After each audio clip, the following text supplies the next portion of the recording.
अस्सलामुअलैकुम नाज़रीन, मैं थोड़ी मेज़बान कायनात मलिक जनाब। आज असा मौजूद है से अपने वसेब विच बल्कि और वसेब दे सोहने सोहने सारे देहात हैं, ज़मीनां हैं और उन्हें ज़मीनां ते रुकदे हैं सोना। जी असें सोना मतलब फसलां और जनाब ई फसलें दे विच असां अज मौजूद है। तुसां मेरे डेदे पे सो कणक है और अज सारा दिल आदा कि कणक दी फसल है जड़ी तक दिखा लूँ और जरा असां रोटी खंदूं रोटी दे च आटा जरा बढ़दे और आटा कित्थों आंदे किवें बढ़दे ते असां दिख लैंदे पे असीं ओह तक अज पौधे ए फसल यकीनन तुसां देखते खुश पे थींदे हो सो कि जनाब ये कणक दी फसल है और महीना अप्रैल दा है और धुप जरिए और गर्मियां रूती आ गए और जिवें जिवें गर्मी सिज तपिश देंदे आंदा सिज गर्मी पैदा कर आंदा ते इवें इवें साडियां फसलां पकदे न। ये ओह फसलां जेह्ड़ियां धुप ते पकदे न, जिवें अंब ते इवें सारी ये फसल जरी है कणक दी ये भी धुप के बगैर नहीं पकदी। तो अस सराकिस्तान टीवी ने तकू अज असां दिखाना चाहते हैं कि सारे वसेब दे विच जेह्ड़ियां फसलां हैं वो माशाल्लाह कणक दियां पक ते तैयार थी गए और कुछ ॾींहं दे बाद यकीनन ये कटाई शुरू थी सी। कटाई भी असां तक दिखले सूँ कि इत्थां जिवें कटाई की वेंदी है कि केड़े तरीके नाल बाद दफ़ा लोग थ्रेशर नाल कटेंदे न, बाज़ जेह्ड़े लोग हैं ओह दातरे नाल मजदूरी करेंदे न और फसल कटेंदे न। ते यकीनन ओह भी आम तक जरूर दिखले सूँ, लेकिन हुण पहले असां तक दिखावा चाहते हैं कणक दी फसल। सारे अगे तुसां देखदे पे सारा ये कणक है, सारी मेरे आसे ते मेरे पासे ये सारी कणक दी फसल है। तो सन नाल एक भेण भी मौजूद हैं जरी कित्थों दी जिमीदार ने और ये उन्हां दे फसल च मौजूद बैठे से। असां उन्हां को पुछदे से जनाब ये फसल केड़े महीने हिंदा बेज रहदा वेंदे कणक दा और कितना टाइम लगदे हिं को जवान थे वनते वाले जड़े पकदी है ते भला कितने अरसे बाद पक वेंदी है, पकण दे बाद भला केड़े तरीके नाल इत्थां कटाई थींदी है, लोग किवें कटेंदे न ते अडाड़े असारी भेण को जरा पुछदे से क्या ख्याल है। ते अस्सलाम वालेकुम। वालेकुम अस्सलाम। हाँ जी, साकू सारी नाज़रीन को दसे सो कि जनाब तुसां अज साकू कणक दी फसल असां मौजूद खड़े से ते जनाब ये क्या किदाने मतलब रही वेंदी है, किवें रहींदे न, हिंदा क्या तरीकाकार होंदे?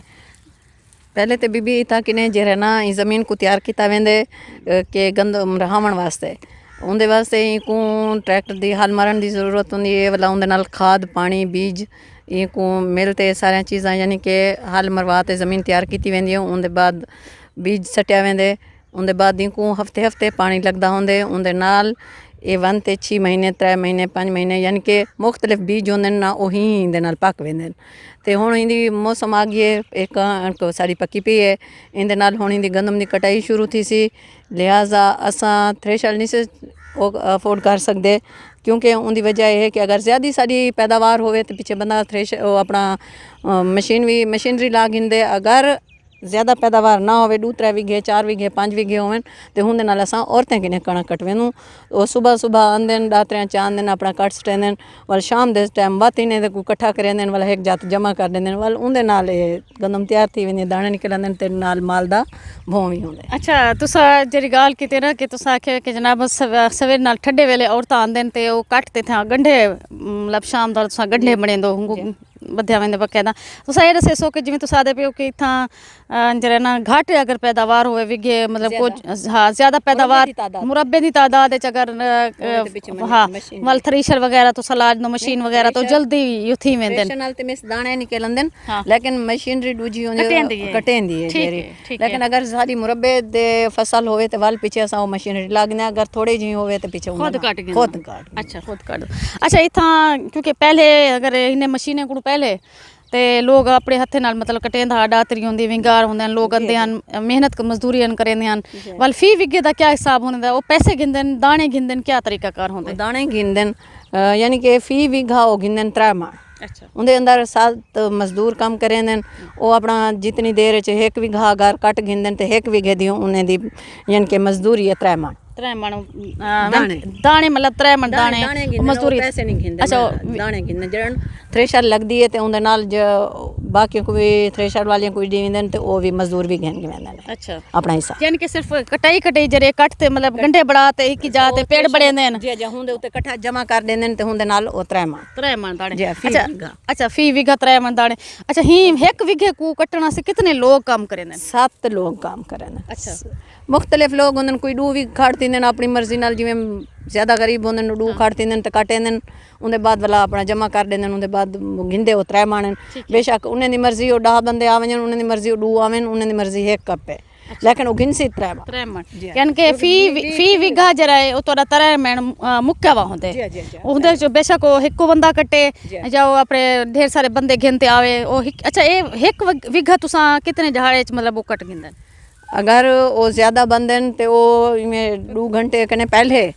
2 घंटे कने पहले कप गिनदन अगर वो ज़्यादा दी तादाद है चोन अगर वो होवन थोड़े जाए मिसाल 2 बंदे होवन तो वो 4 झाड़े लैंदन 2 बंदे होवन 4 झाड़े लैंदन अगर होवन 7 बंदे तो वो 2 घंटे के अंदर कट गिनदन 2 घंटे के अंदर कटीज वेंदे अच्छा ते साडे जिवें मुख्तलिफ जिवें ना लोग हैं मतलब जेरे लोग गरीब होंदे हैं और ही इंतजार च बैठे होंदे हैं कि जनाब लोग इंदा फसलां पकसन कणका पकसन वाला सा जनाब वेसू हूँ दौरान चो मतलब अपने जेह्ड़े डातरे हैं उन्होंने को तेज़ करवा गिनदे हैं अगर टुटियां पे तो नवियां गिना वेंदे हैं लेकिन जिन्हां दी जदीद दौर है मशीनरी दा दौर है उत्थां इंसानी जाते मशीन आई है जेह्ड़ा कि जेह्ड़े हफ्ते में फसल कटींदी है वो हुण वाले घंटे कटी च वेंदी है ते हुंदे नाल लोग ढेर सारा जेह्ड़ा ना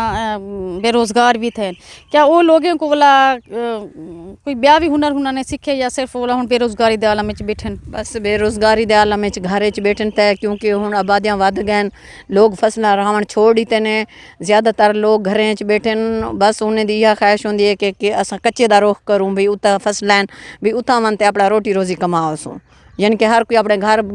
बाहर छोड़ वेंदे कच्चे च वन ते रिहाइश करेंदे उत्थां ना घर होंदन बस छप्पर होंदन गर्मी होंदी है उत्थां मन ते वो फसलां कटेंदन ते उंदे नाल अपना रोज़मर्रा दा गुज़र ठीक है यानी कि तुस आखदो कि जेह्ड़े लोग इर्द गिर्द इलाके दे विच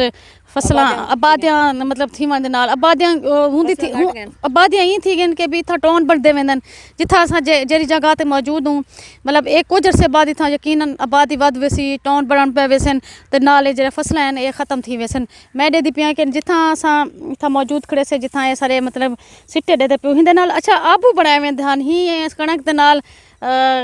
जरा ना सत्तू बनाया वेंदे ते आबू वाली रस्म सत्तू वाली रस्म ये ख़त्म थी गई या हाली मौजूद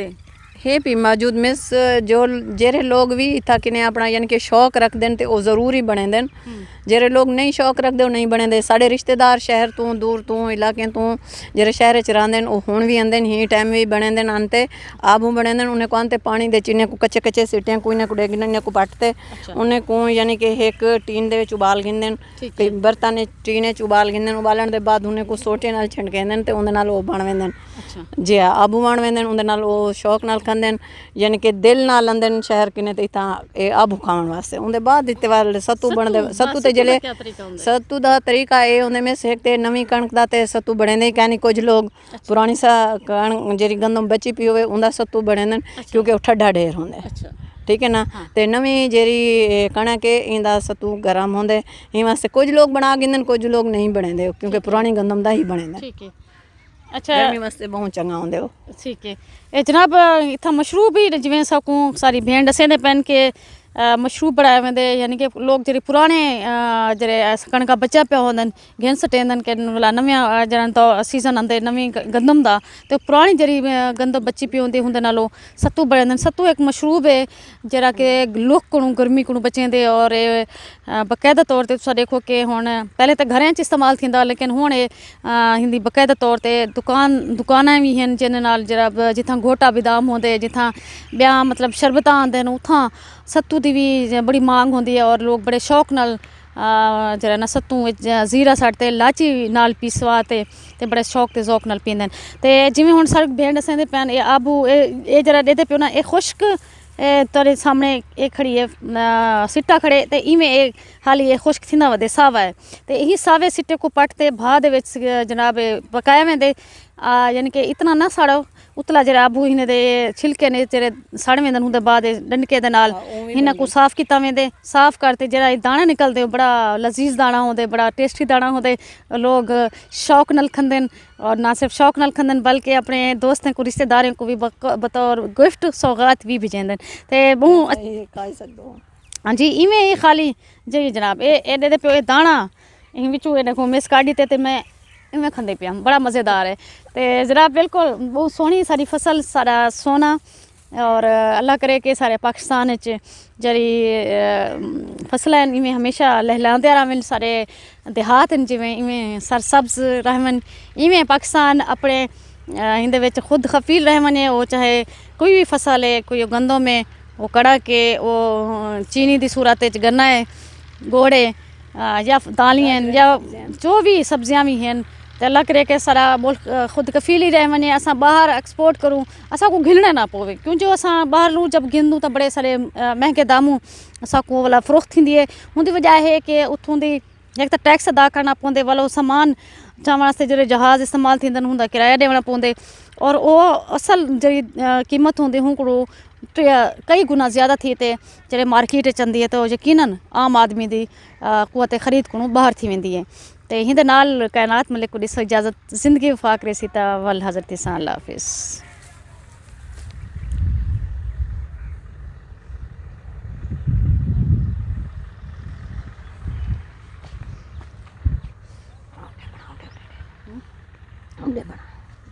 ਉਹ ਤਾਂ ਲੈ ਗਰੇ ਨਹੀਂ